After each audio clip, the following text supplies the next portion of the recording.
Tune in to UFO Undercover, Wednesdays at 8 p.m. Eastern, with your host, Joe Montaldo, right here on the Paranormal Radio Network.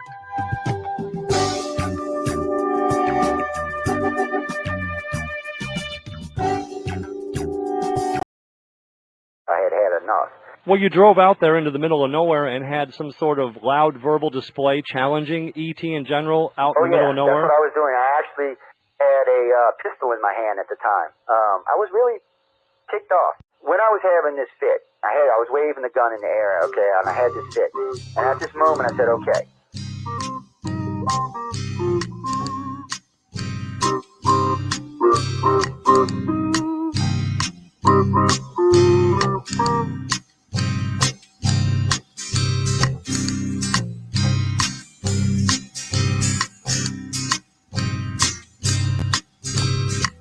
He was a Louisiana man named Montaldo. Folks around called him Six Gun Joe. Worked with ICAR, don't you know? I had enough. Well, you drove out there into the middle of nowhere and had some sort of loud verbal display challenging ET in general out in the middle of nowhere? That's what I was doing. I actually had a pistol in my hand at the time. I was really ticked off. When I was having this fit, I was waving the gun in the air, okay, and I had this fit. And at this moment, I said, okay.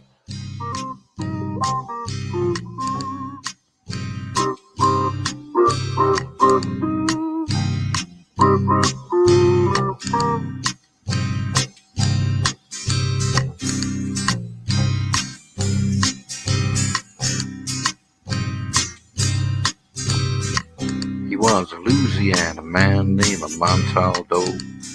Folks around called him Six Gun Joe.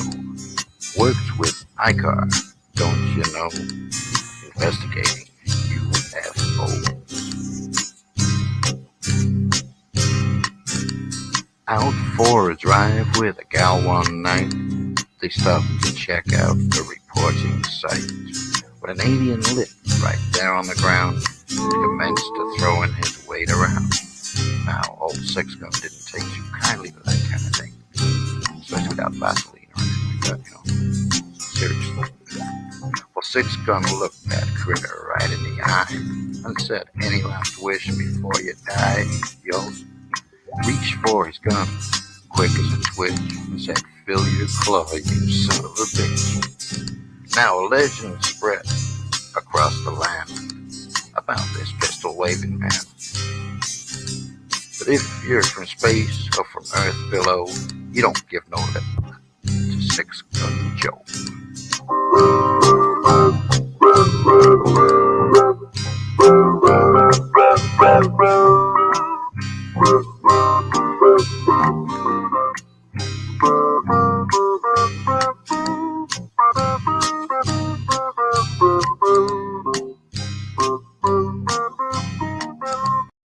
Welcome to UFO Undercover, with your host, Joe Montaldo. This week's episode of Fireside is brought to you by Legends of Belize and Wonders Oddities Expo.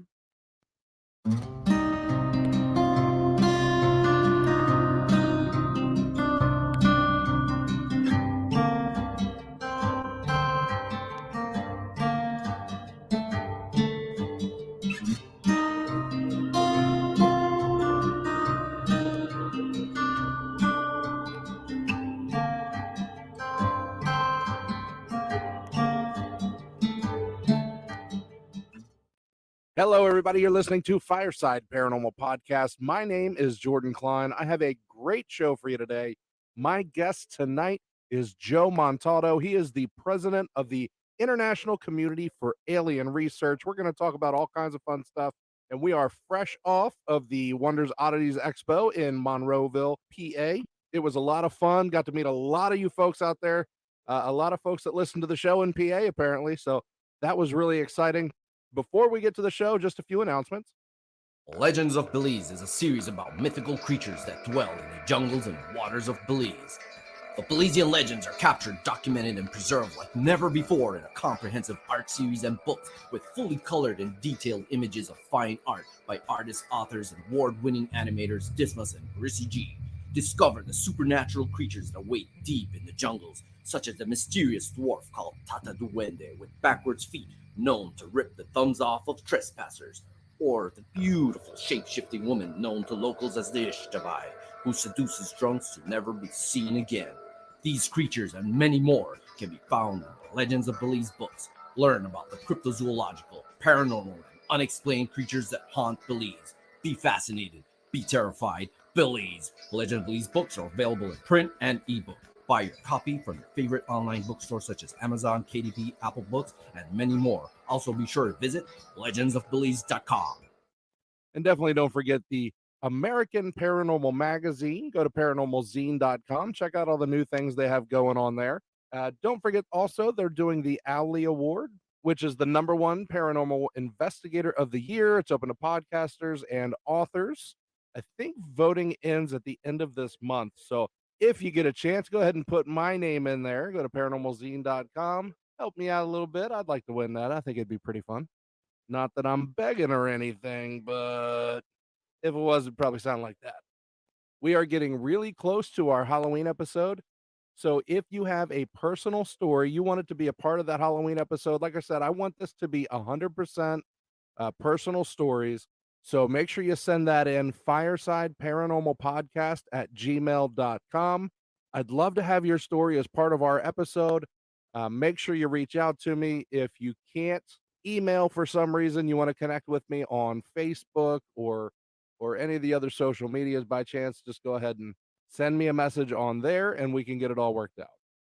Hey, I also wanted to give you a little heads up. My wife, Sarah, is supposed to be joining me on the interview part of this show. So if you hear her voice pop up, don't be alarmed. I want to get into our first featured story. It actually comes in from Jay. My name is Jay. My paranormal group is Ohio Dark Seekers. Nice. Right now, we don't have any, like YouTube, not yet. Working on that one. There you go. But this was actually happened before we started the group, kind of before I met my wife, where I used to live. It was a hill that led to nothing. And there was a big tower, like an electrical tower. And I swear on everything, I saw something just hovering in the sky. Oh, yeah? And then when I looked, I was staring at it for a minute, and then it just shot like it was like a bird, but it wasn't a bird. It was about medium size. It's hard to explain. You know what I mean? How big would you say it was? Roughly about the size of a car. Oh, wow. Something like that. And it was pretty cool. It was about the first UFO at least I've seen with my own eyes. That's crazy. That's cool. Thank you. No problem. Thank you so much, Jay. Our next story comes in from Mary. This is Mary from Parkersburg, West Virginia. Hi. And I guess we got into paranormal about a year ago. And we've, I think we're up to maybe a dozen locations at this point. Oh, nice. You guys have been rocking. Yeah.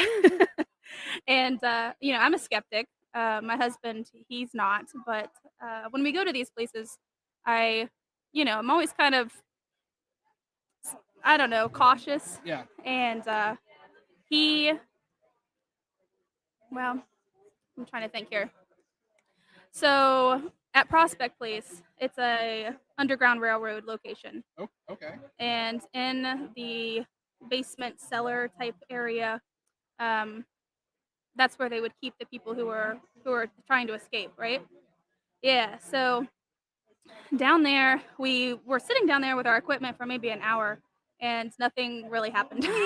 But as most paranormal investigators know, that's totally normal. Happened. Yeah, totally normal.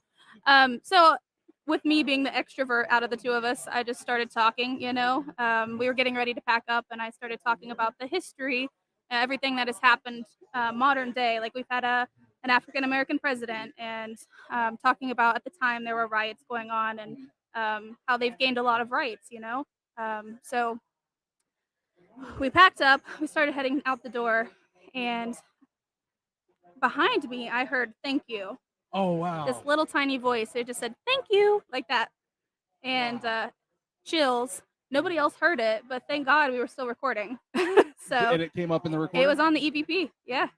Wow. It was pretty cool. So at that point, I got emotional. I don't know why, but I was like, that is just the sweetest little thing. So that was special to me, and I think from that point on, I've kind of thought differently about the paranormal. That's really cool. Yeah. Thank you. Sure. Thank you so much, Mary. Again, if you want your story to be one of our featured stories, give me an email, firesideparanormalpodcast@gmail.com. Have you encountered something you can't explain? Do you believe in the paranormal but haven't experienced it? Are you a skeptical believer too? My name is Kristen and I host the Paranorm Girl podcast. My show is an education in the paranormal. Join me as we explore a different topic each season and dissect origins, theories, experts, and so much more. Whether it's life after death, cryptids, ghosts, or any other paranormal topic, we will pull it apart and put it back together again to fully understand it. If you're a fascinated skeptic, a believer yearning to know more, if you're looking for an education in the paranormal, I'm your Paranorm Girl. All right, I want to get to my guest. Join me by the fire as we welcome Joe Montaldo. Joe is the director of ICAR, the International Community for Alien Research. He also runs United Public Radio Network and UFO Paranormal Radio Network. Joe, you with us? I surely am. You know, Jordan, I was thinking about you the other day. I was on Coast to Coast a couple of weeks back, and I was thinking about you for some reason. I even brought it up with George at the break. I said, I've never heard you on a show. I said, you need to invite him on. You know, man, they always looking for people. Wow. Always. I was on there talking about alien types and blood types is what I was on there about. Now, you know, that is one name drop that you're always going to get me. You know, if George Norrie wants me on the show, you know, you can give him my number. Remind me after the show. I'll tell you the secret on how to get to Coast to Coast. I can't tell you right now because I don't want everybody to and see, this is what I don't know if I could do because his show's like 5 hours long. I don't know if I have that many words in me. Well, no, they've changed the format now. I was kind of usually when I go on Coast, I always do the full 4 hours. But this time, and I've noticed a couple people told me this, they broke their format up to 2 hours, so they do 2 guests a night now. Oh wow.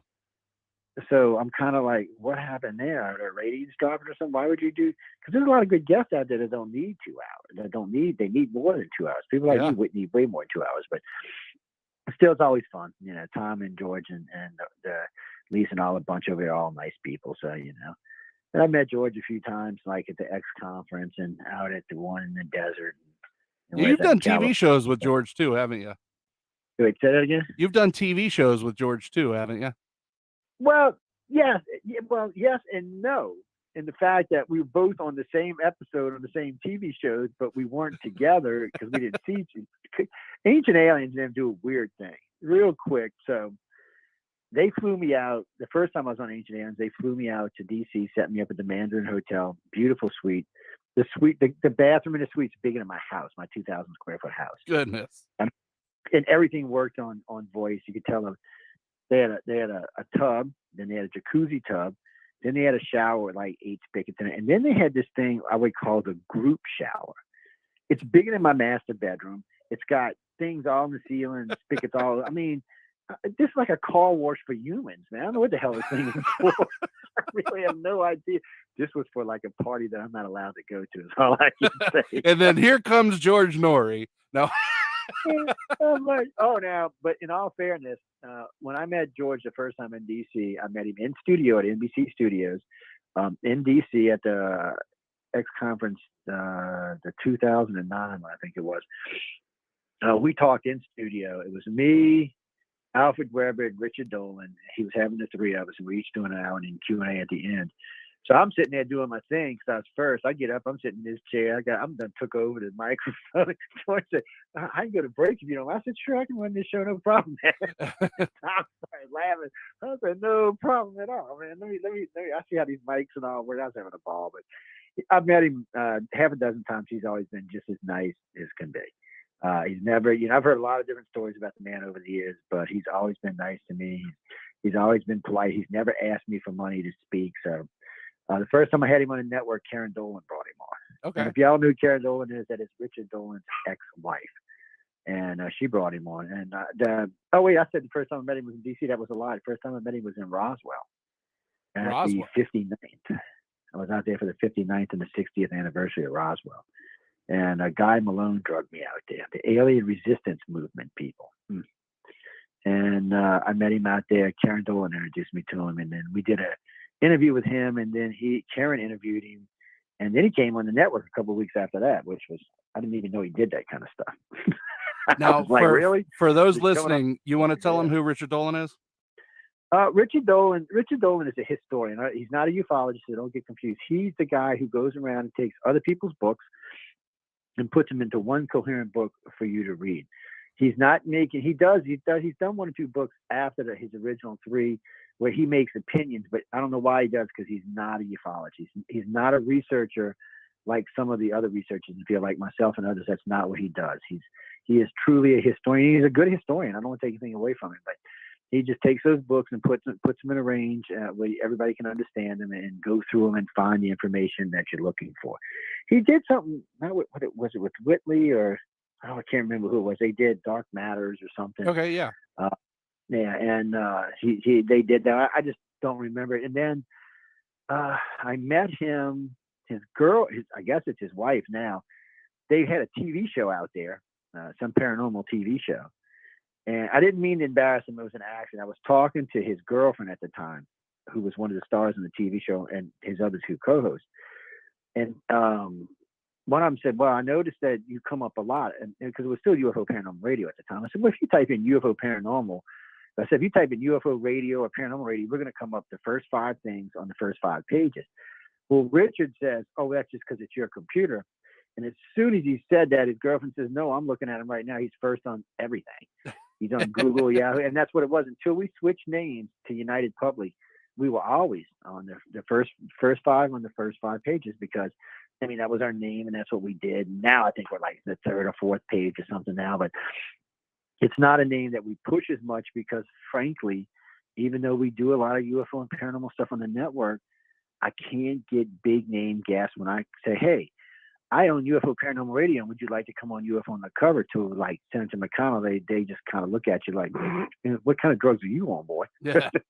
But I noticed as soon as I changed the name to United Public Radio, the first politician I called came on the network. No problems at all. I was stunned. Now, under UFO Paranormal, we've had lots of scientists come on. We've had Michio Kaku, Neil deGrasse Tyson, Paul Levesque, John Cruz. We've had some really big name scientists come on, theoretical physicists, stuff like that. Matter of fact, Michio Kaku, which to me was one of the best shows I've ever done, one of the lowest rated shows I've ever done, by the way. But to me, one of the best shows I've ever done. I introduced him to hardcore stepping stone theory.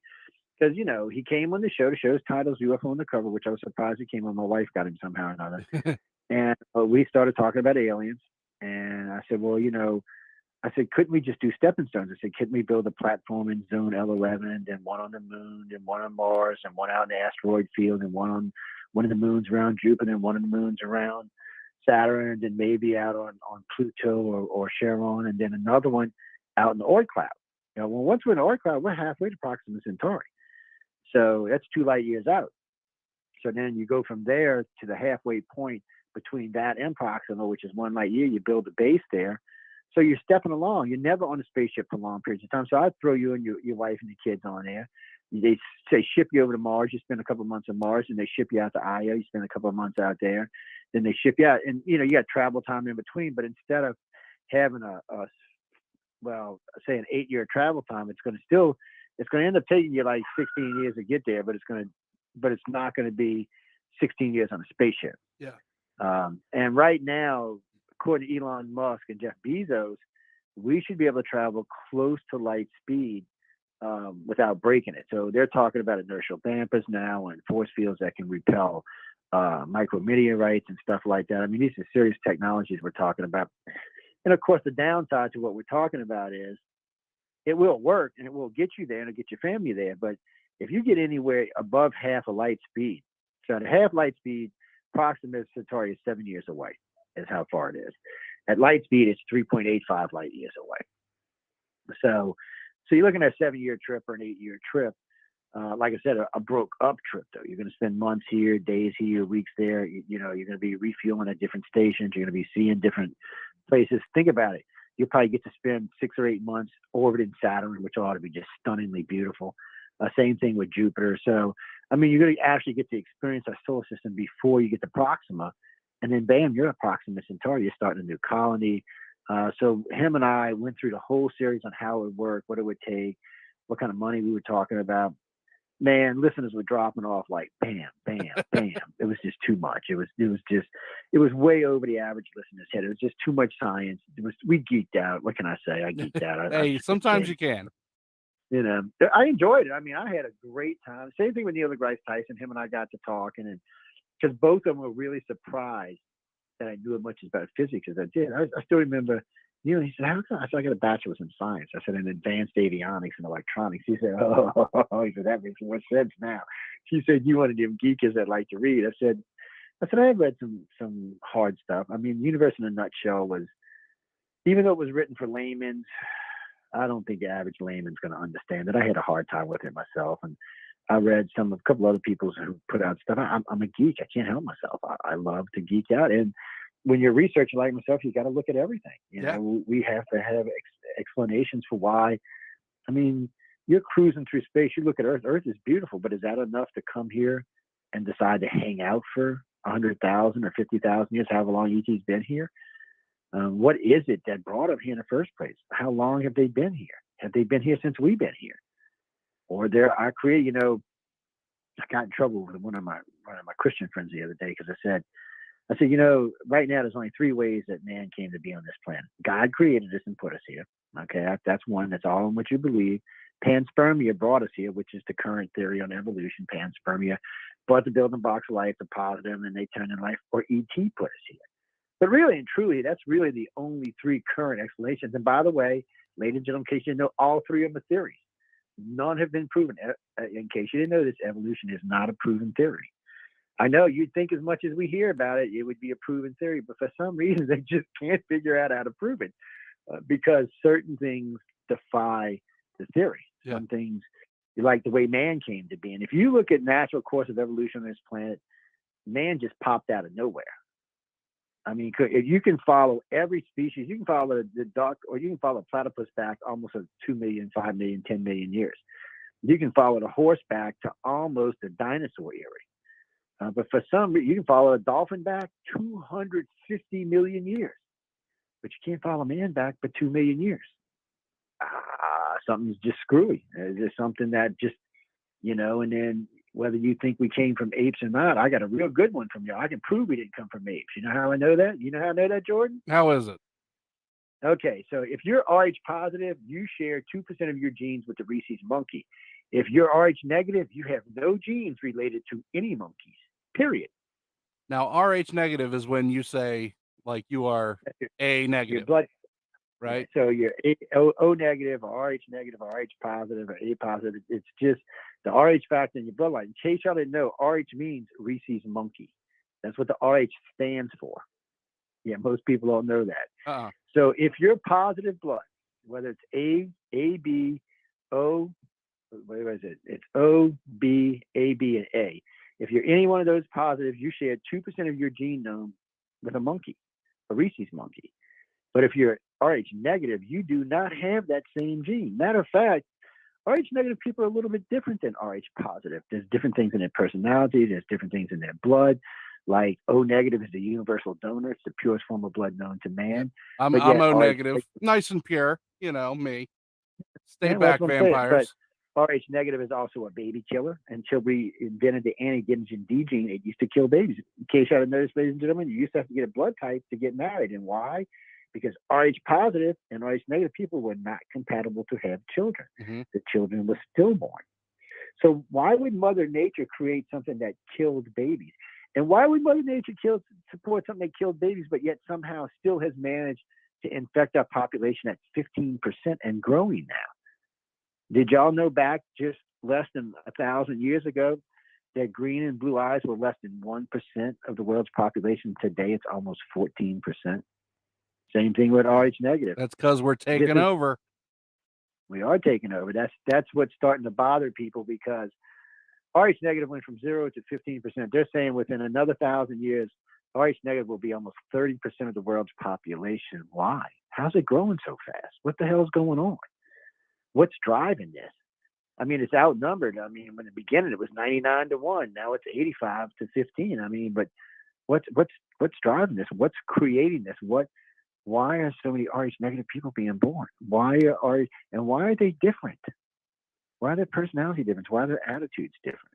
Why is their blood different? Well, go ahead and share with us what you think. Well, there's got to be a couple of reasons. One, like I said earlier, Rh negative, O negative is the universal donor. So people always like to tell me AB negative and AB positive are the rarest forms of blood known to man. They're both 1.5% of the population. But that's not exactly true because they can both take RAO negative, which is 7% of the world's population. So technically they are 8.5%. Rh negative, O negative people can only take O negative blood. They do not have the advantage of taking other bloods. They can only take O negative. But their blood can be given to anyone else on the planet. Anyone. Doesn't matter what blood type you are, your body will take Rh negative. O negative, I should say. Oh. You figure that one out. And then on top of that, O negative is the purest form of blood known to man. It's where all of our hematological research comes. On the ICAR site, people at ICAR1.com, or it's just ICAR, what is it? Yeah, ICAR1.com. If you go there, you'll see there was 3 different hematologists I worked with. All of their maps are up there, and it shows you some remarkable things like, did you know that South America and Central America are 98% O blood? 98%. Really? Yeah, it's a fact, ladies. So you don't take my word for it. You can look it up for yourself. It's a fact. You explain that to me. Even the hematologist couldn't explain it to me. He's like, we have no idea why is that. He said if everybody would have came over in land bridge like they said they did, and then migrated down to the south and then migrated back up, which is how it's supposed to work. He said, where do these other blood types come from? He said for Central and South America to be 98% O, it either suggests that they came from a different lineage and they were here before the people that came over the land bridge, or there was 2 crossings of the land bridge. There was the original people who came over who were O blood, and then the other people who came over later who were the normal mix of, 36% O, 38% A, 1.5% this, 7% that. They were the normal mix. And if you look at a map, you'll notice it's clusters of blood. Yeah. So it's not like a generic thing that goes across your country like, okay, 38% of the people are O positive. Yeah, well, that group of people, they may be in groups and not scattered around the country. So you can actually see where people in groups settled, family lines settled in. You can also kind of tell that some of this was probably inbreeding because of these areas where you have such large populations of one blood type. Well, I am in West Virginia. I'd be more worried about New York than West Virginia, my friend. It's people don't realize it because the South gets a bad rap, but we weren't the only ones that practiced it. Matter of fact, really rich people and royal people tend to practice it more than big time. Big time. That's why they call them blue bloods.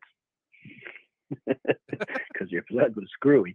I don't know. It's a strange thing, but for me, I want to know how it got here. Because here's some other stuff for y'all. So in case y'all noticed, ladies and gentlemen, 2 million years ago, everybody on this planet was Rh positive, brown-eyed, and brown or black hair. That was it. We were a very boring species. Somewhere along the line, and for some reason, because blue eyes and green eyes are a mutation, just like Rh negative, it's a mutation. Some reason, 40,000 years ago, or depending on who you want to argue with, 25 to 40,000 years ago, Mother Nature, we're just going to say Mother Nature, decided that we needed Rh negative. So she decided that there was too many people on the planet, we're going to start killing them off. We decided to throw in a mutation that's going to kill, because let's be honest, 25,000 years ago, being a universal donor or the purest form of blood to humans didn't matter much, did it? They wouldn't have known what to do with it back then. Only in recent times have we figured that out in the last, 50 years. So why would she have created that? Doesn't make any sense why Mother Nature would have created it. It would make sense why an extraterrestrial race may have created it.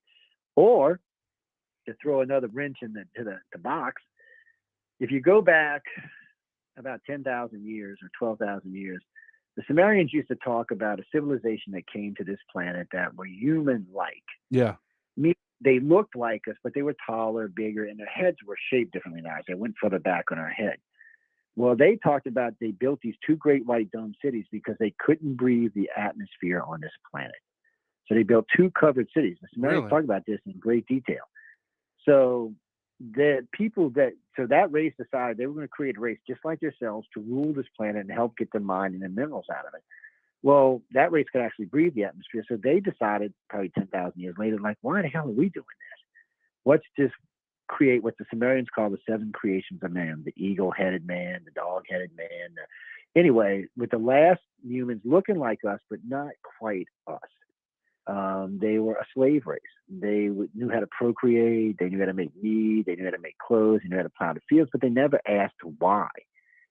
So the Dogons start talking about, remember, Sumerians are in the Middle East. The Dogons are in the Middle East. They're descendants of the Egyptians. The Dogons knew things like, they knew about the dog star, which you can't see with a naked eye. They also knew the orbit of the dog star was 55.5 years. They figured this out with no radio telescope. That's interesting. They also knew the human circulation of man. They did brain surgery. They knew that the Dogon, the dog star, was so dense that a spoonful of matter from it would fall through the planet. How the hell would they know that? I mean, we didn't find that out until like 1960. Yeah. So, and still to this day, there's no way to see these stars, but their calendar was based on the orbit of it. They also predicted Sirius B and Sirius C, which we didn't find out until recent times they even existed. So here you have an advanced race talking about advanced things that were way before their time. There was no way an African tribe living in the Middle East at the top of a mountain somewhere could have known this. There's just no possible way. Somebody had to tell them or show them. Well, they said that the reptilians came, landed in a nearby lake, put their ship in the lake, came walking out of the lake and started teaching them these things. They also found out that the reptilians used to go down to Samaria and wondered why these stupid humans were being slaves. So somewhere along the line, the reptilians decided they started stealing the women, raping the women, and bringing them back. Now, this is in both stories, by the way. The Sumerians talk about this and the Dogon talk about this. There's even mention about this in the Egyptian culture as well. So this is actually more documented than some of our religious people are. So you got to wonder why we just kind of play it off. But we'll believe in this guy or that guy. But here we've actually got proof in 3 different countries that these people existed. So they talked about them. They used to go in and steal the women, rape the women, and bring them back. Well, the first time I heard the story, I thought the children were being born. They always described them as being different. I said, well, they must look like reptilians or something. Yeah. But that's not what it was. They became self-aware. They didn't want to plow the field anymore. They rebelled and they took over. So at that point, all humans got what? All humans have a reptilian section in their brain. I get more fights over this, especially my Christian friends. We don't have no reptilian. I said, every human on the planet has a reptilian section in their brain. You can't argue with me. It's a science fact. I said, a matter of fact, it's a very important part of our brain. Without it, we would be very docile and very easily controlled. So that little piece makes humans human. Whether it's reptilian or not, it's one of the pieces that's very crucial to who and what we are. Still, though, people argue with me all the time. I said, look it up. I got this guy screaming at me on a radio show a couple of weeks ago, actually a TV show. He called in. He's screaming at me. I said, you got a computer? He said, yeah. I said, type it in. He typed, oh. I'm like, well, oh, what? I said, yeah, every human on the planet's got a reptilian section in their brain. Deal with it. I said, I know you don't think God would put that there, but I guess God thought you needed a little reptilian. Oh, geez, I should have never said that. But it's, it's there and it's true. Now, the Bible mentions no mentions of humans having any reptilian in them anywhere, nor does it mention us being a slave race at any period or time. So, but here you've got something that's before the Bible, before the New Testament even. Now, Joe, it does talk about fallen angels coming down and sleeping with the people and creating pretty much a hybrid culture. And the hybrids. And basically what you get is you've got a human hybrid, you've got a reptilian hybrid, and now you have a gray hybrid. So unless each one of these is represented as a different type of angel, and I used to teach Wednesday and Sunday school, I was very religious when I was young. And there's just no mention of these anywhere in any of the Bible. They're not even mentioned as being demons or anything like that. Even the Satanist culture won't take credit for the reptilians or the humans or the grays. They're scared of them. But here's a completely side note for y'all. I'm speaking with Monsignor Balducci in D.C. Paula Harris is actually translating because he speaks Italian. So, the Vatican for a long time has known extraterrestrials had visited the planet. They've had evidence for a long time. Well, Monsignor admitted not only did they have the evidence in front of a live audience, but that the Vatican considers the aliens to be more spiritually enlightened than humans. They said, his words, Wow, really? that they were much closer to God than we are. So I was just taken back. I didn't know what to think about it, Joe. And it completely caught me off guard. I was not expecting that to come out of a Monsignor's mouth anywhere. So I asked him again just to make sure, and he repeated. I'm like, shit. So 2 years later, I run into the astronomer for the Vatican. So I told him what Monsignor told me. He said, oh, no, that's true. He said, we believe that they're closer to God than we are. So about 8 months after that, I was at the cathedral in New Orleans, and one of the bishops were there. And I just said, look, I got to ask you this. I said, I know this is off the wall. And I asked him, and he looked at me, and he fiddled around with his hands. He said, come sit down here with me. He said, we're not supposed to talk about this. He said, but it's true. He said, the Vatican definitely considers them to be more spiritually enlightened we are because, number one, they're probably several million years older than we are, which means they have known God for a much longer time than we have. He said, it's hard for us to stop and conceive it. He said, but we've had evidence since the Vatican was created that the planet was being visited. His words. So I've talked to at least 20 people now inside the Vatican that actually live in Vatican City that have told me that this is the church's official response to this. Well, time is different too, I think. Like time for us, this is the way I believe it, that time for us as humans is different than time for God. Like the blink of an eye for God might be a million years for us. Like there's just no correlating the timeline. Oh, I agree wholeheartedly because the 7 days of creation to me would have been 7 million years for us, but 7 days for him. Yeah. A lot of people, or she, I don't want to say him because it could be anything, but a lot of people believe a day in a human life for God is equal to 1 million years.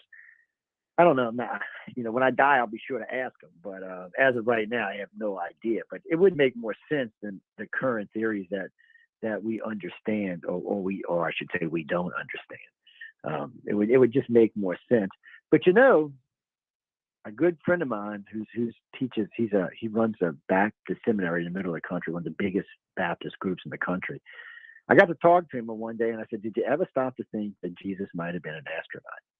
And he was like, "What do you mean?" I said, "Well, let's go through what all happened."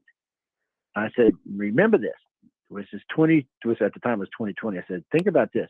Most of the miracles performed by Christ can now be performed by man. So we can't really list them as miracles anymore. Because if man can reproduce them, they're not a miracle.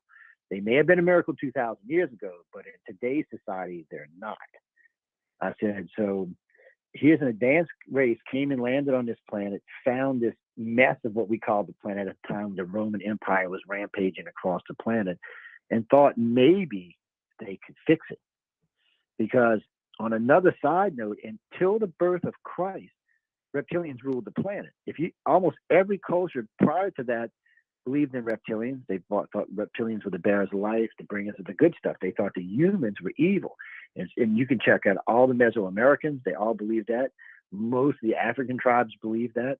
Most of the Middle Eastern people believed it. It wasn't until the birth of Christ that we actually seen a flip. We've seen the reptilians become the evil bearers of everything evil. If it was evil, it was a serpent or a demon. Remember, the serpent in the Bible, there's a serpent in the Bible who it does what? Gives Eve the apple of knowledge. Yeah. They brought it out. So in other words, before that, by Bible's own hand, before Satan got in there, Adam and Eve were morons. They didn't know anything. They didn't even know to clothe themselves. They didn't know anything. And then all of a sudden, we have someone who gives them knowledge. And what's the first thing they do is clothe themselves because they became self-aware and realized they were naked to the world. They became self-aware at that moment. So you can look at it however you want, good, bad, or indifferent, but the story can go either way. And that's what's made it so hard on the churches in future times, because there are alternative explanations now that have more evidence based than religion does. Religion is still religion. I tell people all the time, define yourself as spiritual, not as religious. Being spiritual is one thing, being religious is another thing. Being religious means you're following religious doctrine that usually is not going to be correct. I mean, a good stuff that was written in the Bible, like dinosaurs 6,000 years ago. Sorry. And remember, everything that happened in both testaments happened in the last 6,000 years. Well, we both know that's impossible. All three of us know that's impossible. So somebody in this big story we're talking about is not telling us the truth. Now, people, before you get offended, that doesn't mean there's not a God, and it doesn't mean Jesus wasn't the Son of God. It just means that you need to pay attention when someone's telling you something and make sure you're asking the right questions, because you really need to know. If you're going to follow and worship anything or anyone, you need to ask the right questions. What do you mean? Somebody just sent me. That's true, yeah. It's just good advice. And people, before anybody asks, I do believe in a supreme entity out there. So I want y'all to understand that. I'm not anti-God or anti-Jesus for that matter. I cost myself, matter of fact, I cost myself a $300,000 a year job because I said Jesus could have been an astronaut. I was working for Mickey D's at the time as a general manager on my way to being a supervisor. I was making good money. This is in the early 80s. It tells you how much today it'd be like $700K a year. Wow. And but it is an explanation that no one can just say, well, it's not true. Well, you got to prove it's not true. You can't just say it's not true. You got to prove it's not true. And that's a hard thing to do, because really, I guarantee you within 50 years, there will not be a miracle that Jesus performed that we won't be able to perform today. We're well on our way to curing, whatchamacallit, it gets all over your skin. Walking on water, we can do that right now. We actually have the ability to walk on water right now in several different ways. And in another 50 years, we'll just be using anti-gravity to do it. As far as feeding the masses, you can go outside right now along a shore and drop 2 quarter sticks in the water, and you just ran up a whole shoal of fish onto the beach. Boom, there they are to feed the masses. So, and then waving your hand and being able to tell what somebody has, we're well on our way to that now. We have equipment. Shit, your iPhone can damn near do that on its own now. So my point is what was considered something 2,000 years ago is not necessarily the same for the more educated people that are here today. You're going to need a more plausible explanation than what was given to us from 2,000 years ago, because like I said, every year we learn how to perform another one of these miracles. So like I said, once a human makes it, it's no longer a miracle. It's just something we can do. So really and truly, if we're going to be talking about miracles, then you need like God to come down on the planet and cure all the sick people or bring everybody away or do something, in a grand scale.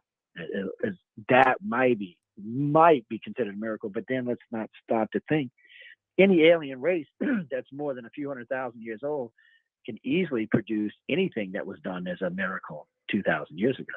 Hell, in 20,000 years, we'll be able to do things that they couldn't have done, even thought of. So yeah, and it's all perspective too. Like, what is the understanding now compared to then? And I understand. Well, think of it like this for both of you. I think of it like this. Say we're traveling in space, and we land on a planet that is where we were 2,000 years ago, and we decide to help them out. Everything we do is going to look like a god to them, from striking your Bic lighter and causing flames, to having your lasers out and cutting down trees and clearing out things with equipment. None of this they will be able to understand. It'll be too far beyond them. Mm-hmm. So the only way they'll be able to treat us is gods. And of course, we're not gods. We're just everyday goofy humans. But in the grand scheme of the universe, there are lots of worlds out there that would consider us to be gods. Again, it still doesn't make us gods. So we always have to stop and think, what are the possibilities that an advanced alien race visited this planet a long time ago and got misunderstood or mistaken for gods? Now, I think like you get into like the Roman and Greek gods and things like that. Mm-hmm. I really do think that, there were beings here that they saw and worshiped the way that they, were written about interacting. I think that it's possible that some ETs came down and did their thing. Well, it's a tough thing. And, I've been asked a few times to give lectures like these at Catholic schools and Baptist schools and stuff like that. And they're wanting me to give them so that the pastor or the preacher can come behind me and try to clarify. But it makes more trouble for them than it's worth. I told them to these guys, I said, no, guys, I said, the way I'm going to present this, especially if I'm going to do a lecture, I'm going to do it in a very organized fashion, not like I'm doing a radio show. And I said, it's going to be hard to disprove it. I said, so be careful what you ask for. Well, the last one I did for a big Catholic church, actually a huge Catholic church. And when I was done, they were clapping, and he was stunned. I mean, even the pastor was stunned. He said, I never, he was stuttering. He said, I've never thought of it like this before. He said, so we could be worshiping the wrong thing? I said, no. I said, you got to understand something. I said, whoever this being was, whether he was the son of God or he's an extraterrestrial or if he was just a human, I said, all we know for sure is he lived and he inspires all of us. I said, so that's all we really need to take away from this. I said, we don't have to worry about anything other than but the fact that he inspires us, because we do know for a fact the Romans showed Jesus lived.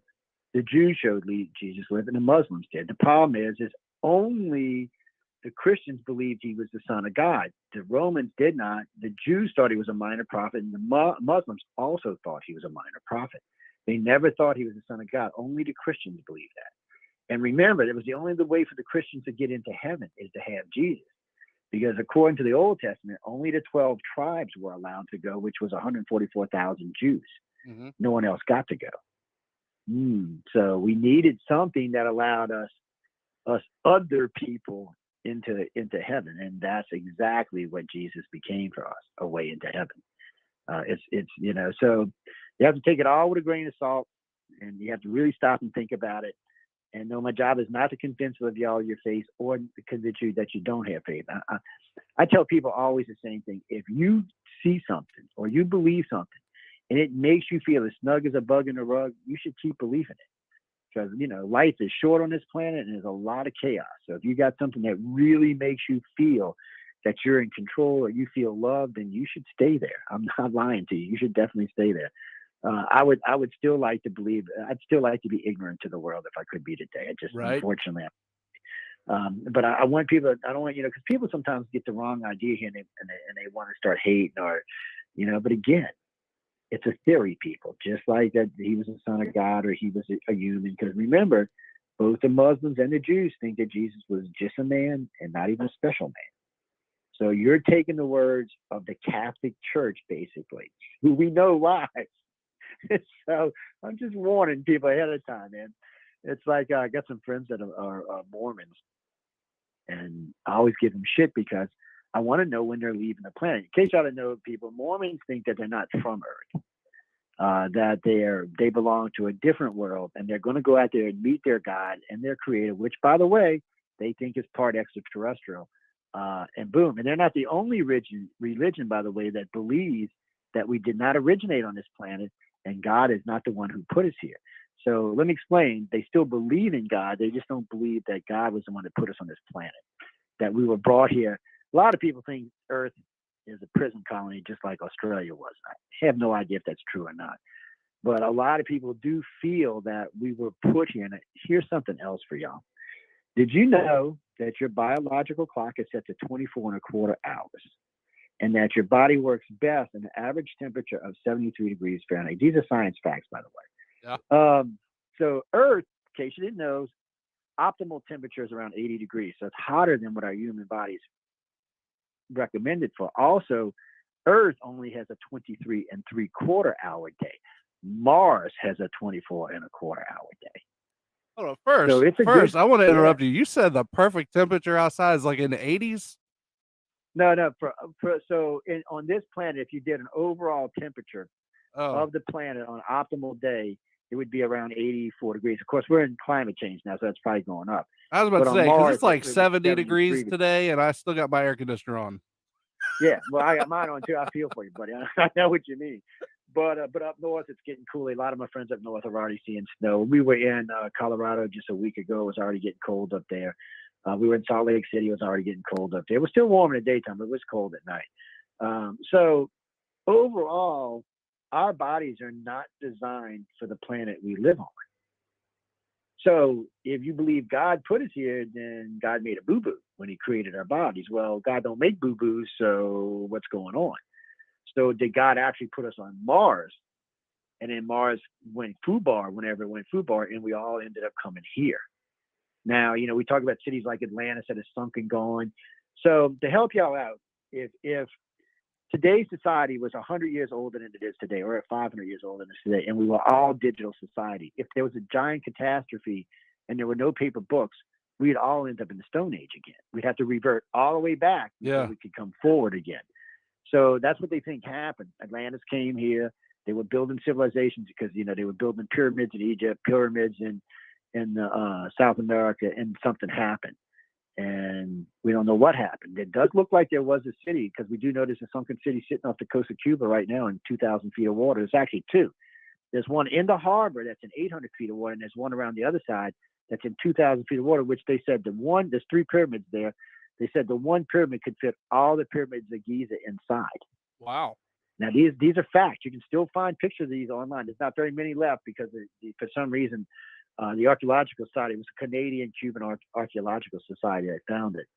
The reason I got pervy information is a good friend of mine, Barry, who drives a yellow submarine, deep sea submersible, is down in, he works down in Central America, all through like Hades and all that. Does a lot of diving down there for.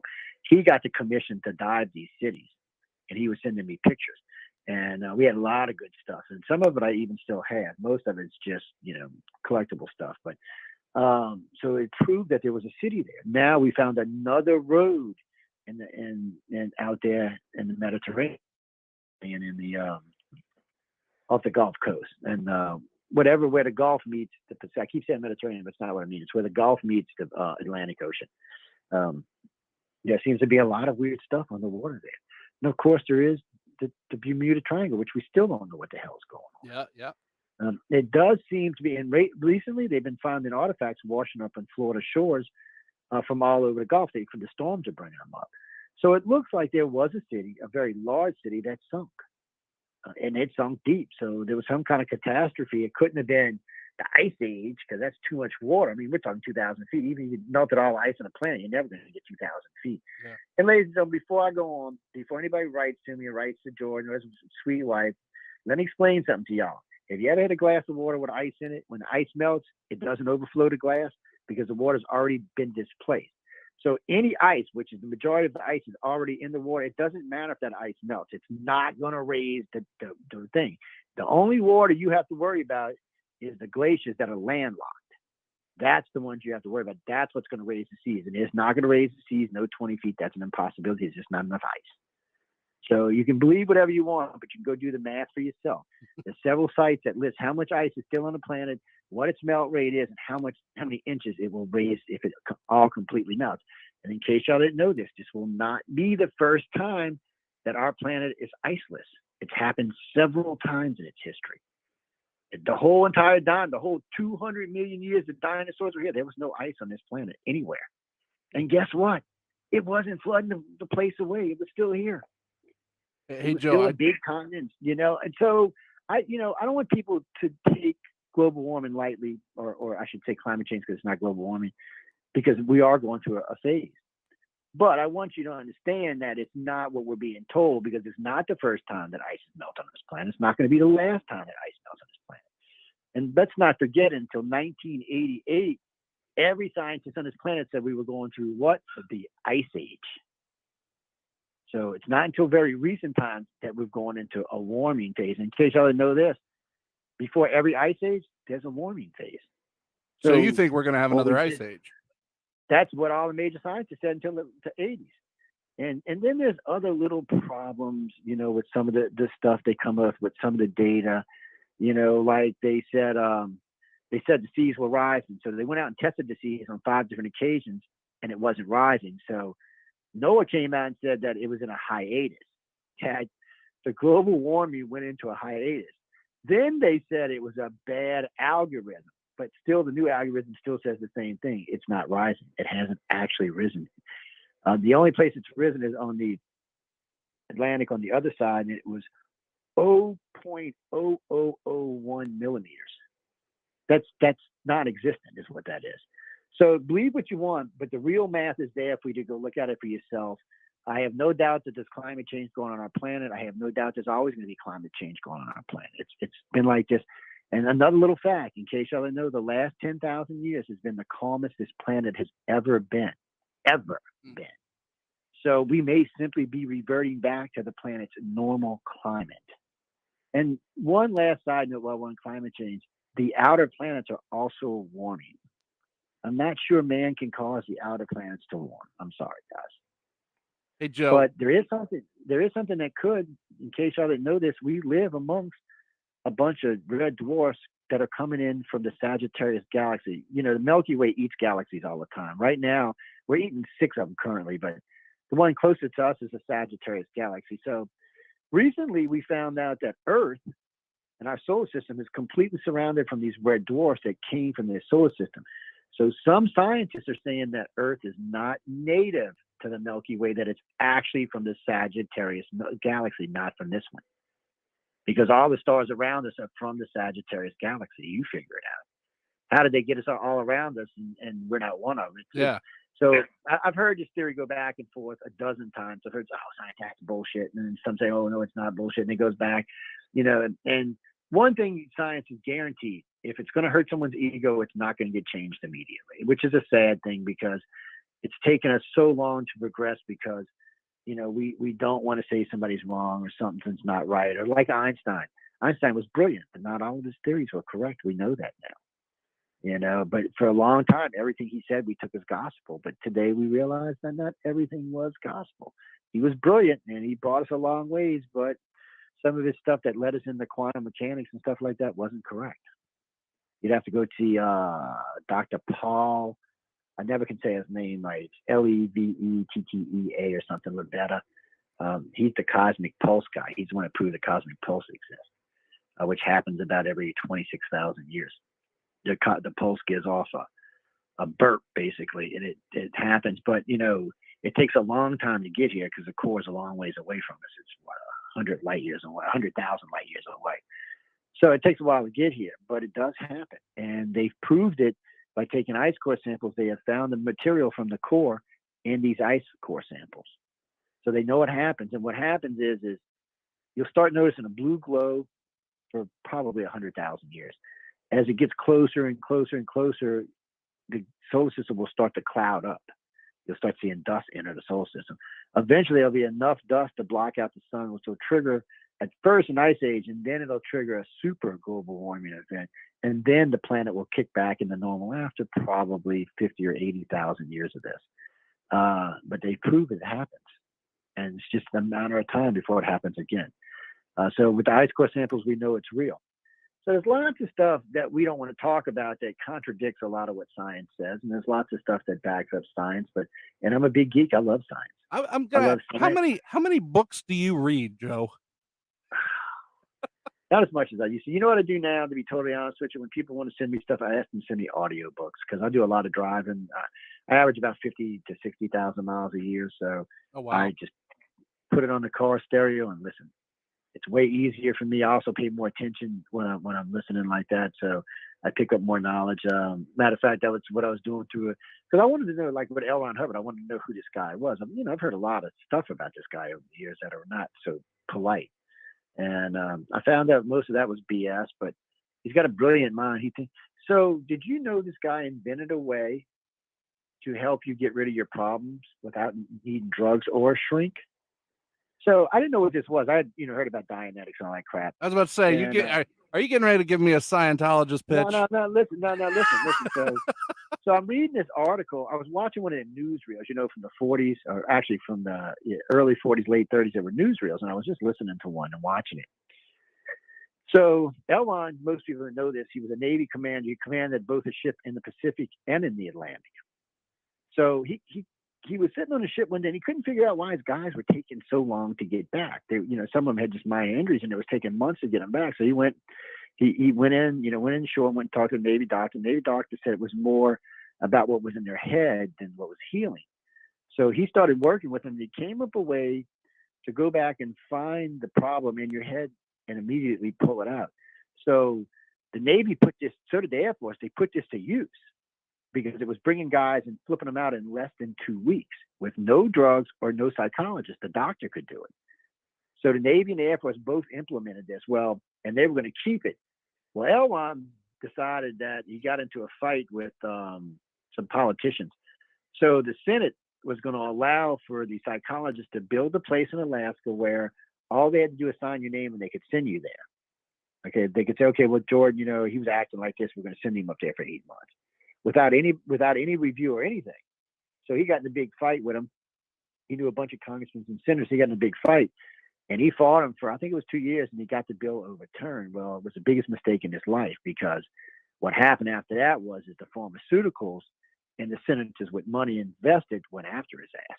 Oh. The first thing they did was pull his work from the Navy and the Air Force. They told him they couldn't use it anymore because he wasn't a psychologist, even though it worked perfectly. And all the psychologists in the Navy signed off on it, but they pulled it, and they went after him in everywhere they could. They were attacking him on the newsreels and the media. And you can actually see it. You can actually, when you go back and watch the newsreels, you can watch him from like 1930 all the way up until 48. They praised the man. They loved him. And then all of a sudden it flipped. And then he wrote Dianetics, and Scientology was born. Which, people, I'm not a Scientologist, I'm sorry to say. It's not something I can do. I'm not that kind of religion. Even though it's science religion, it's not like religion. They don't look at the world the way we do. And I don't know per se if they believe in a creator in the way we do. I think they just believe that, science can solve their problems. And so far, and I got to honestly say this, everyone I've met in religion has been a perfect person. It's kind of scary. It really is kind of scary. They're the real aliens right there. They're just they might be. I always think of the Stepford Wives. Yeah, the Stepford Wives. I don't know what it is, man. I just think of it sometimes. But I mean, like I said, all of them I met over there who are Scientologists have gone out of their way to be nice to me. They take good care of me. They're well behaved. They don't. Not one time has anybody tried to even tell me about Scientology, much less ask me to join. No one's ever even mentioned it to me. If I wouldn't have been nosy and asked, I wouldn't even found out about it. But you know how I am. I got to ask anything. Because it was L. Ron Hubbard. I had to ask, are y'all Scientologists? And they didn't lie. They told me the truth. I was stunned. I was waiting for some bullshit lie, to be honest. Yeah, but they didn't. They just told me the truth. So all I can tell you, people, I'm not a Scientologist, and all I can tell you about the people I've met in Scientology is they're very nice people, very well educated, very well managed, very well dressed. They're just good people in general, and they will go out of their way to help you and not expect anything in return, which is a weird thing on today's planet. Oh yeah. But I'll tell you what Brad Pitt said. He said it's the hardest thing he's ever tried to do. He actually asked, he made a video because he's trying to become a Scientologist. He said, I don't know how people do this. He said, I'd have to do this 24/7 for the next 2 years just to even get in. He said, I don't know how Tom Cruise did it or John Travolta. He started naming off all these people. He said, I don't know, man. This is tough. It is. It's what I hear. It's really tough to get in. You pretty much have to be asked. And from what I understand, it is a lot of work. A lot of work. And I'm just not that, I don't need that kind of work to believe in anything. So I need that kind of stress in my life. I don't. But like I said, everybody over there is really nice, really kind.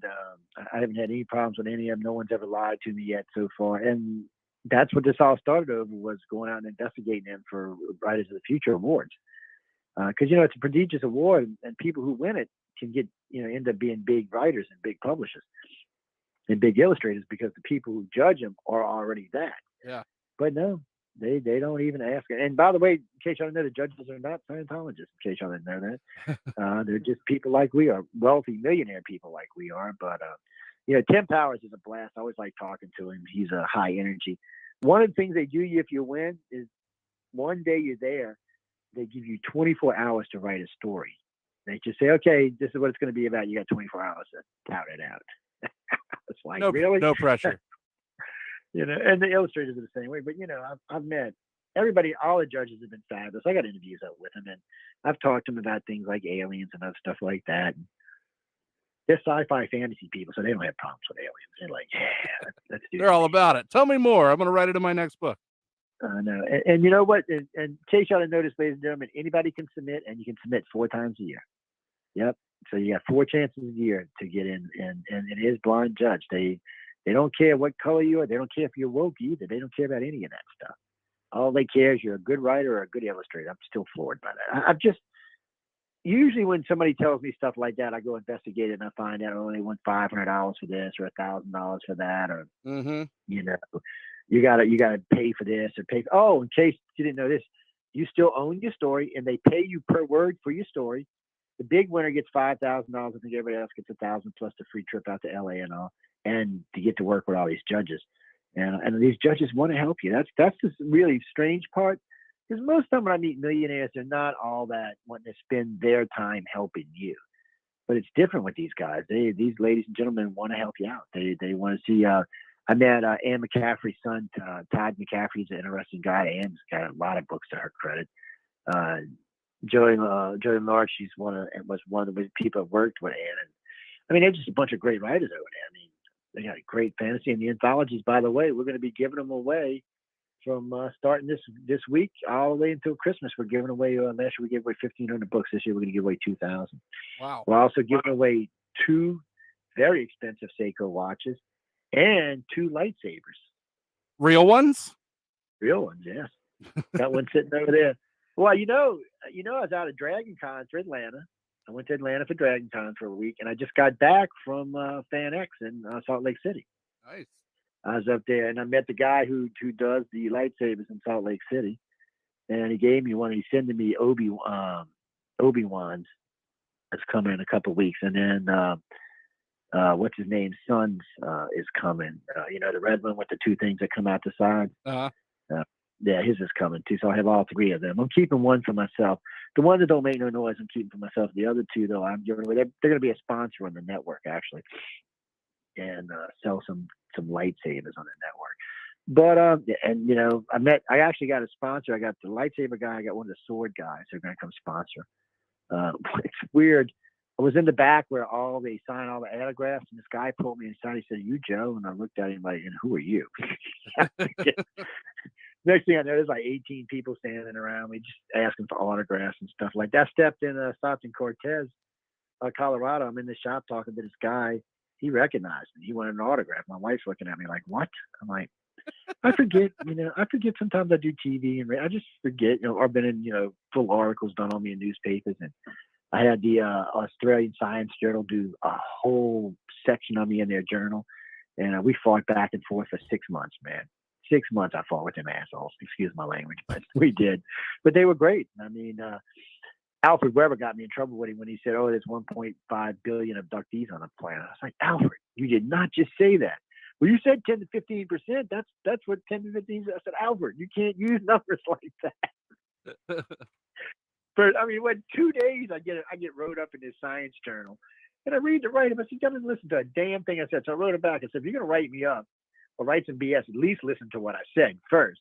So I actually sent them a transcription of them. So they did another article. Then I did a rebut. They went back and forth for a while. And then finally they gave in and said, "Okay, well, it's possible that we could be being visited." Of course it is. You know it is. But it was a great argument. It's like Kathy Muldren. Her and I got into it over Betty and Barney Hill because I don't believe Betty was an abductee. I think Barney was. And I think the one they talked about that made him famous was a military abduction. Matter of fact, the first time I brought this up on Coast to Coast, George Norrie told me live on the air, "You'll never change my mind about the Betty and Barney Hill case." I said, "Okay, can I talk now?" He's like, "Yeah, it's my first appearance on Coast, by the way." And so I started talking about it. He got all quiet. It was just like, shh. So I was still talking. I'm 30 minutes in. I still ain't heard a word from George. So I stopped. "What do you think, George?" He's like, "We got to go to break." we go to break. He's like, "Man, I think you changed my mind." Wow. He said, "I've never, ever heard that ever submitted that way." He said, "You were a hell of a researcher, man." Because let's be honest. I mean, Betty said things like swinging doors. There ain't no swinging doors in an extraterrestrial spacecraft. Shit, there ain't swinging doors in our spacecraft. Roll out tables, pull out drawers, pull down maps. That was current technology of the time. Yeah. Matter of fact, she said when they did things, they took like skin scrapings and hair scrapings and blood samples with needles. That's not an ET contact. That's a military abduction. So this is what's so funny to me. The Hills were actually abducted in Canada. They were staying at a hotel in Canada. That morning they got up, they went across the street and they had breakfast. So they couldn't remember the name of the hotel or the place they had breakfast, even though the place they were having breakfast was across the street from the hotel. They both said you could see the sign from the place they were having breakfast. That's weird to start off with. They leave. They get in the car. They've been driving for like an hour. They ask for directions. Betty describes him as a white Irishman Barney describes him as a black police officer. How the hell can you get those descriptions wrong? It's impossible. Black Irish. You're looking at the same guy. You know, she said he was white. Barney said he was black. I mean, I was just like, wait, what? And then, of course, they said their own words that they saw this craft and 4 people walked out in black shoes, black pants, black shirts, and a black duck-billed hat. This is CDC. This is Black Ops. This is anything. And so many agencies wear those outfits. It could have been anybody.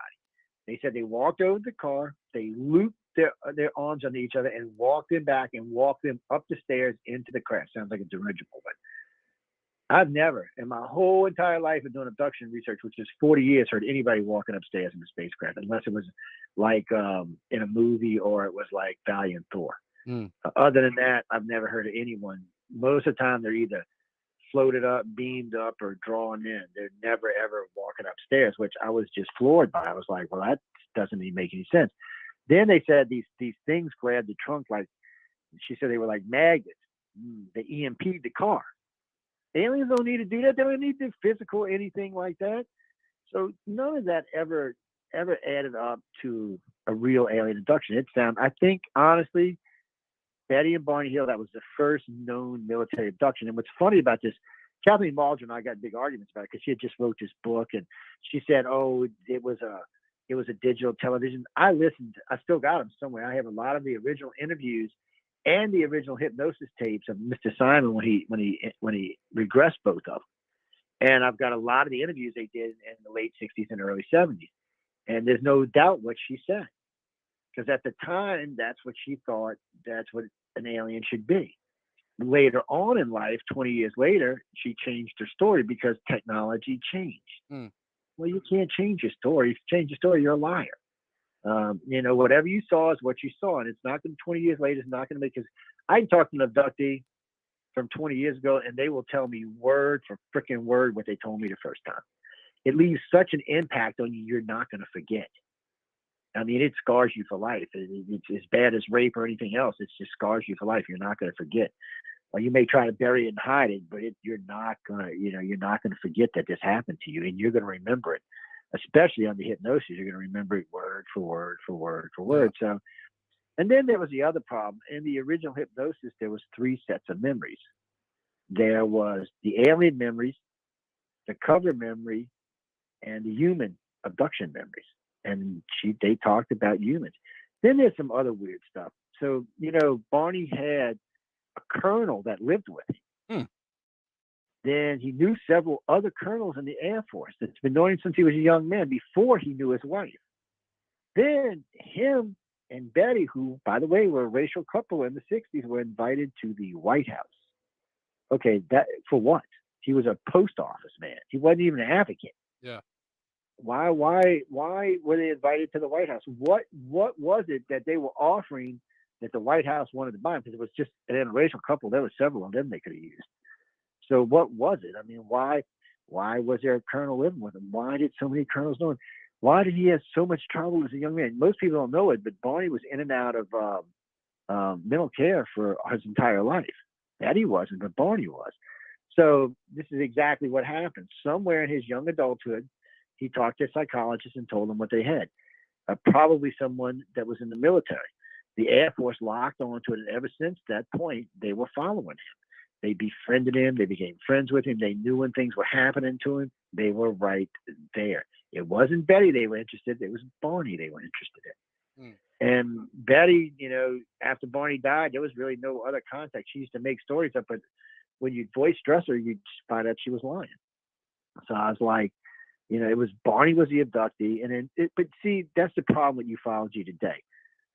As far as I know, ICAR is the only organization that will change its mind about something, and we have several times over the years. Yeah. Everybody else seems to just get stuck. We know far more about alien abduction and military abductions today than they did when this happened. Obviously, there was more to this story than what was originally said, because we know now it was a military abduction, but somebody wrote a book about it. People got money about it. Stanton Friedman had a book about it. Nobody wanted to change it. It either made them look like liars or bad researchers. Stan got on my ass a couple of times. I'm like, Stan, the truth is the truth, boss. I can't help it. I said, this is where the evidence leads. And I said, I got 4 more evidence than y'all do. I said, so why are you fighting something? And deep down, he knew it was true because him and I talked about it several times. And then Jim Mars was on. Jim Mars and Ted Phillips thought was the best explanation they ever heard. And that's 2 of the best researchers that ever lived. Yeah. So I'm like, I was in good company. And even Dennis Baldface had thought it was the correct explanation. So, I mean, these are 3 of the top UFO researchers there is, and they're agreeing with me. But also Stanton had that crush on Kathleen too. So, well, they wrote a book together. Wait, say that again? They wrote a book together.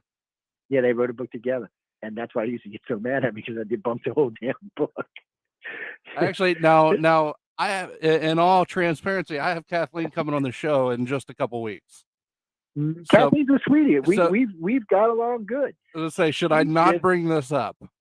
You can bring it up, and she'll either get mad, she'll either address it, or she'll get mad. One or the other. There's no telling with Kathleen. Nobody's probably challenged her in a while, so but it's still on the website. And this is what's so great about this. So I wrote to her, she wrote me back. I wrote to her, she wrote me back.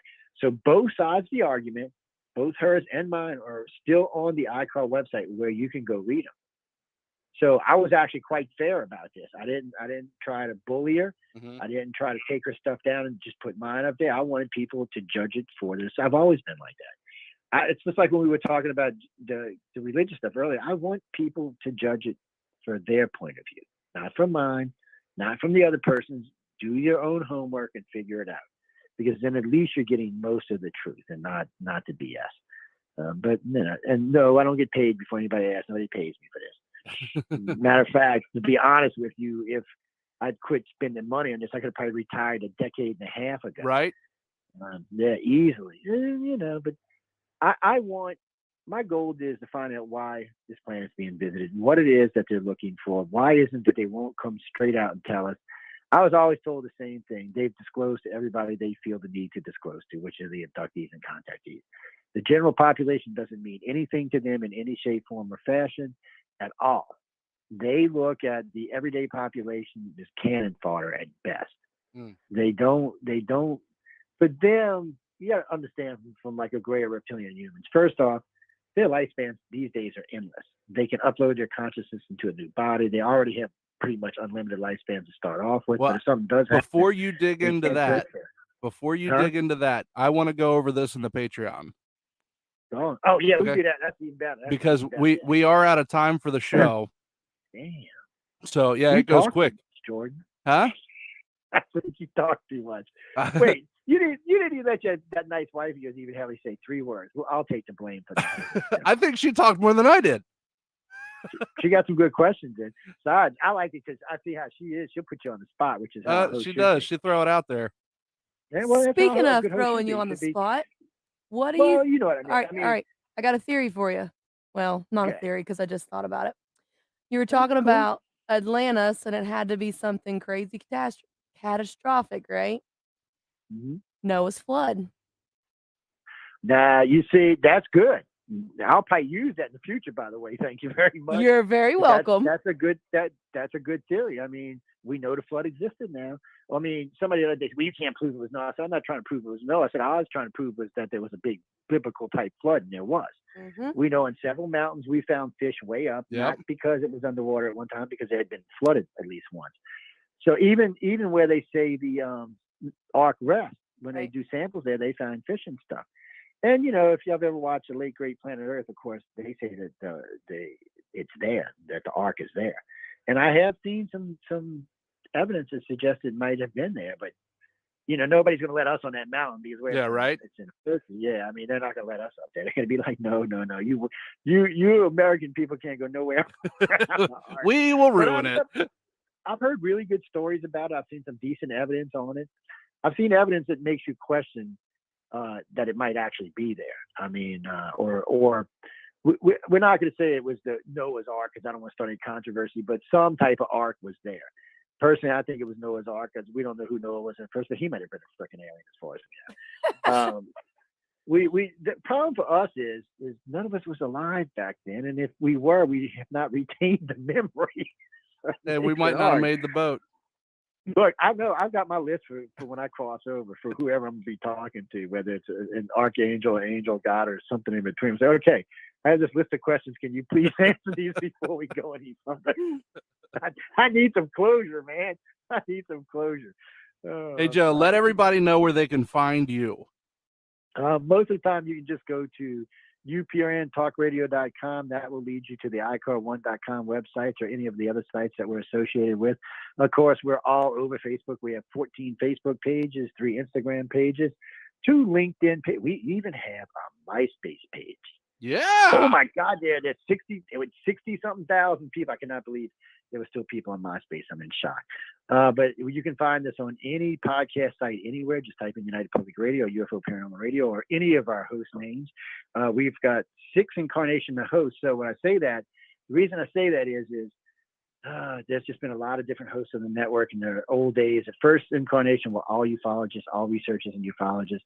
The second one were paranormal. Third was a whole different branch. So my friend Stephanie Meddy, who passed away, used to run the network.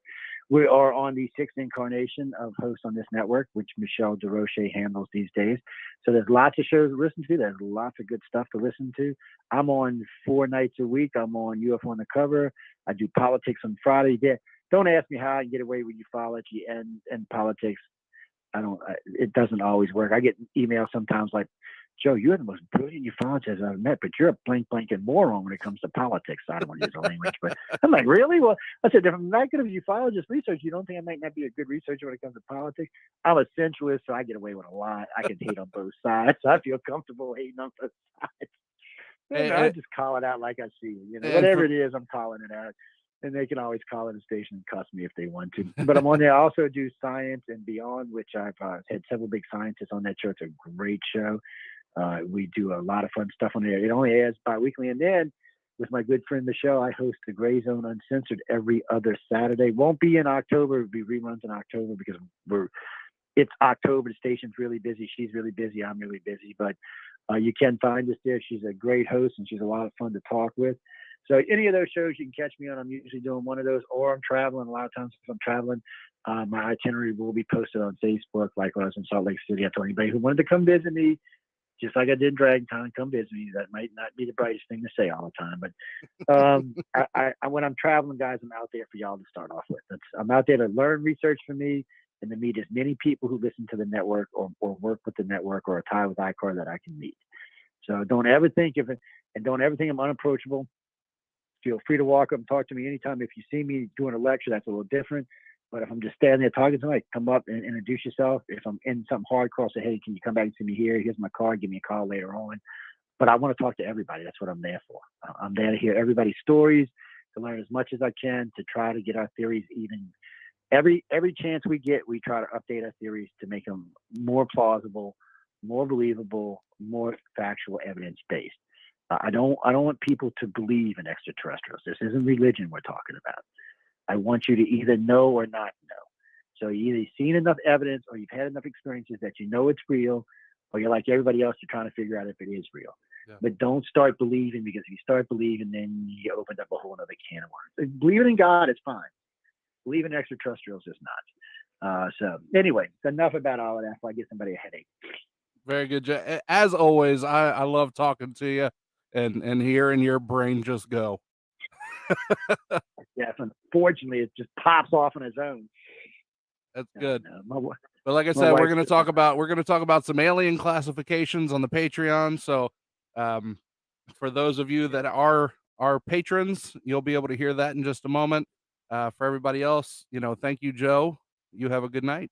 And with that, the fire is out. Thank you so much, Joe. Thank all of you for listening. If you haven't had the chance to connect with me online, Fireside Paranormal Hub on Facebook. I'm also on Instagram, TikTok, and Twitter at Fireside Parapod, Parapod. Make sure you check out that Patreon, patreon.com/Fireside Paranormal.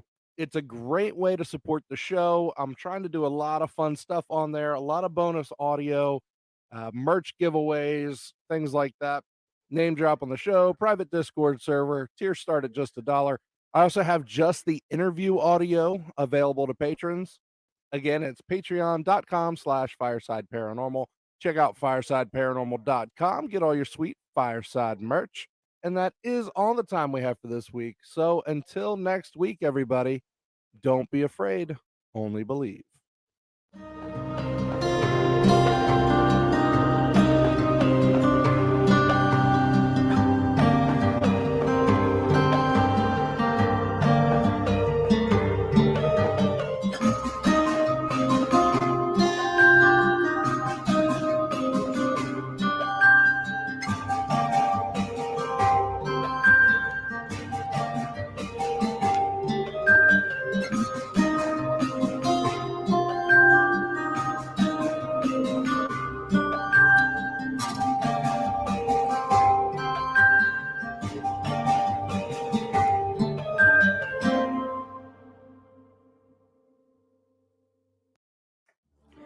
For 40 years, I've walked the line between worlds and am well versed in death. But I want to have faith in humans. Give me something to believe in. Earth below me, sky above me, fire within me.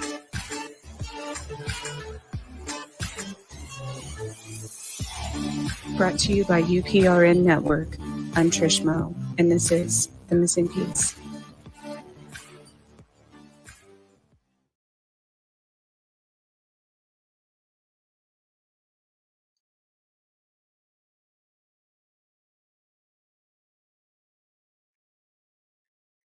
Good evening, everyone. I don't know if you can see me. Okay, I can't see myself. So one moment. Let me change my. There we go. Maybe. No, you still can't see me, but you can hear me. There we go. Good evening, everyone. I'm your host, Trish, and this is The Missing Piece. It is Monday, October 17th. And it is absolutely freezing in Kansas today for the first time. I think it's going to be that way everywhere. So that's not. I do love the fall though. I love all the months actually. I love the winter months because I don't like the heat that much. So I came from the north, and redheads can't get overheated. We just get mean, I think. So tonight, I do want to talk about. Well, first of all, I want to thank Carnation for sponsoring the show, and I've been doing this for a year now.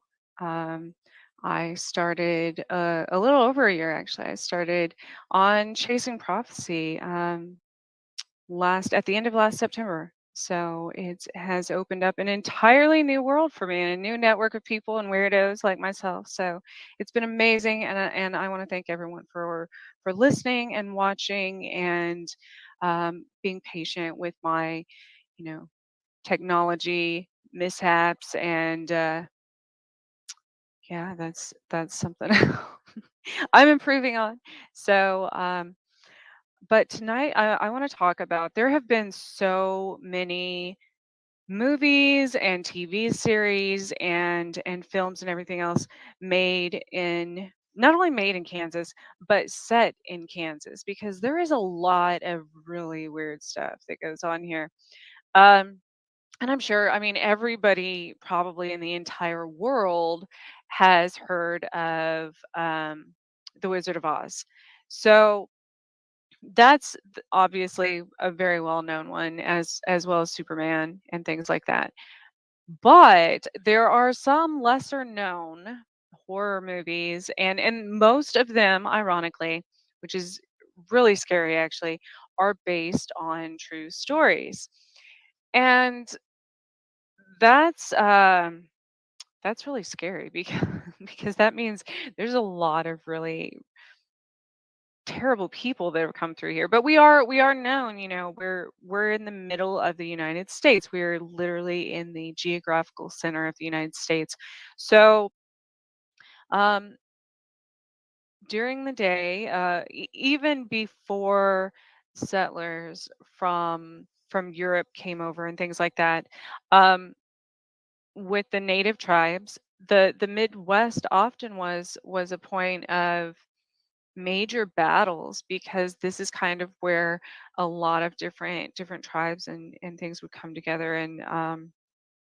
and it was there was a lot of territorial battles here. So there's that, along with it being kind of the midpoint to the west when settlers would start heading this way, like the Oregon Trail, um, Lewis and Clark's expeditions, things like that. Kansas would be kind of a midway point, and most of the time, people couldn't make it through the winter past Kansas because to our immediate west, we have Colorado, and once you get to Colorado, you have the Rockies. So it was probably nearly impossible to cross the Rockies or anywhere north of that even because Wisconsin, Wyoming, all of those northern states get absolutely horrible winters, as far as the snow drifts and things like that would have been near impossible um, in something like a wagon. So that's probably why a lot of things happen here because they had no other choice. They literally pull off the road and stop here basically, which reminds me of a story of my own journey coming west, I guess. When I came here, I think it was I'll say when I came back here. It wasn't the first time I came here. I came back here from Buffalo, and this was probably 2000. Gosh, it was probably 2009, maybe. No, would have been 2008. 2008. So it would have been the fall of 2008. Um, so man, 14 years ago, right? I think that's 14 years ago. Um, and I started heading west, and the weather was actually pretty nice in Buffalo. It was exactly November, the beginning of November, and the weather was nice when I left Buffalo. I headed into a blizzard. I'm talking straight up, couldn't see before I got out of the state blizzard. Um, to the immediate west, through Ohio. I had to, they started shutting down the highways and I had to stay at a hotel there. And then I got back on the road and I started heading this way again. And all of a sudden there were warnings on the radio that there were tornado warnings. And that was literally the next day. So the road closed again. The highways, everything closed down because there was a tornado coming. And here I am going. I was probably around Illinois at that point. Um, and Illinois is kind of a creepy place to get stuck in. No offense to anyone in Illinois. I'm just talking about out in the middle of nowhere, small towns. Actually, some of those places don't even have towns. It's like a gas station and a creepy no-tell motel on the side of the road. Those are the kinds of places that I was getting stuck at when the highway was closing, of course. So here I am going through Illinois after there's like blizzard warnings. There I even went through some flood warnings in the other part of Ohio. Um, and then here I am the next day in the middle of a tornado warning and the highway, everything's shutting down again due to the storms, floods, everything.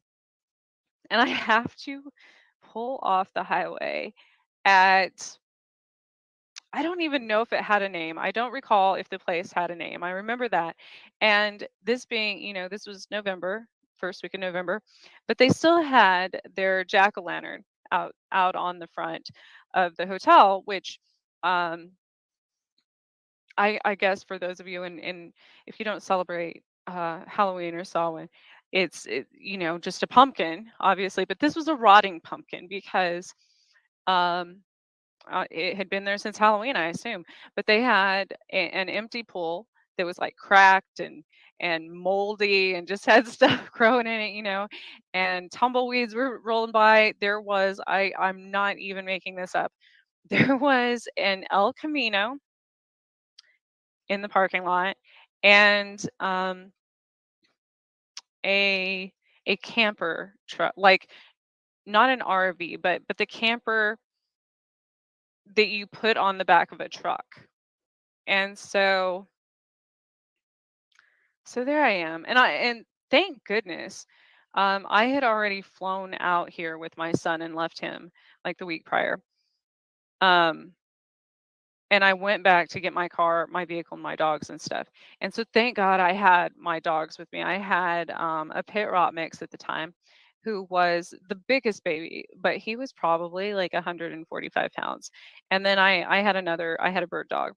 And so I go to the front desk of this place, and there's no, like, I mean, it's seriously set in like a 1972 horror film.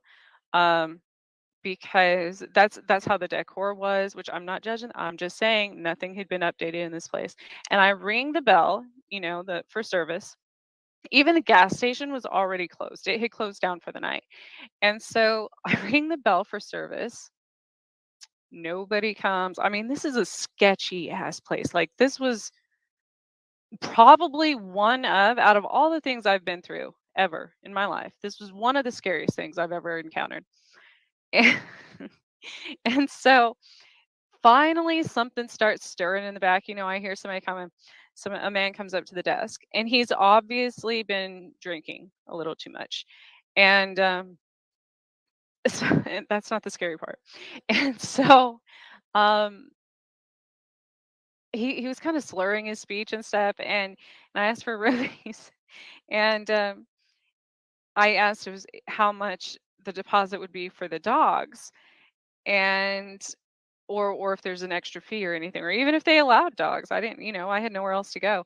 And so he said the dogs are fine. He's like, no problem. But so he goes to reach for a key, and there were only like 3 hanging on the wall for that matter. He goes to reach for a key and stops, like he hesitates, turns around and looks at me and kind of gives this funny, like chuckle, but I couldn't tell if it was because he was drunk or if there was some other, sinister reasoning behind it. And then he's like, "Oh, we haven't prepared that one yet." And I'm like, "Prepared? What do you mean by like you're out in the middle of nowhere? What does that mean to prepare a motel room?" I guess this was the kind that you walk in, your door is to the outside. So I guess it would be a motel, not a hotel. So anyways, he reached it, and then he gives me a different key. And I go to my room, and there were 2 TVs sitting on top of each other, of course. That was probably the least thing. I mean, I expected that. One was working, one wasn't, so they just set the other one on top of it. And then there's weird holes in the wall randomly at different places, which also probably expected. Like in the bathroom and in the shower and stuff. But that wasn't the problem. There were stains on the carpet. Again, in Kansas and this area in Midwest and stuff, I mean, this was Illinois, but I assume it might be the same. A lot of hunters come through here, and I have literally had to stay at like motels that have a sign on the wall that says, "Please do not clean your game in the room." Meaning they would bring their whatever birds or turkeys or whatever they're hunting into the room and clean it there. So whether that's where the blood stains on the carpet came, and this was like 70s style green shag carpet. So that wasn't the disturbing part, right? So again, there's nobody else in the parking lot besides the El Camino and the weird camper parked at the end of the lot. The rest of the buildings look completely empty, no lights on, nothing anywhere. There is not another town for that matter for, probably like 30 miles. And so here I am. I wasn't going to touch the sheets for that matter. I mean, this still had one of those vibrating beds that you like put the coins in and shit. I'm not, no. So my dogs are just standing guard at the door, right? Because they already they don't even want to, they're very, they were pacing. That's how bad, that's how bad it was. And so Oh, I forgot. When I was at the front desk, I had asked the gentleman there if the gas station or if there was another gas station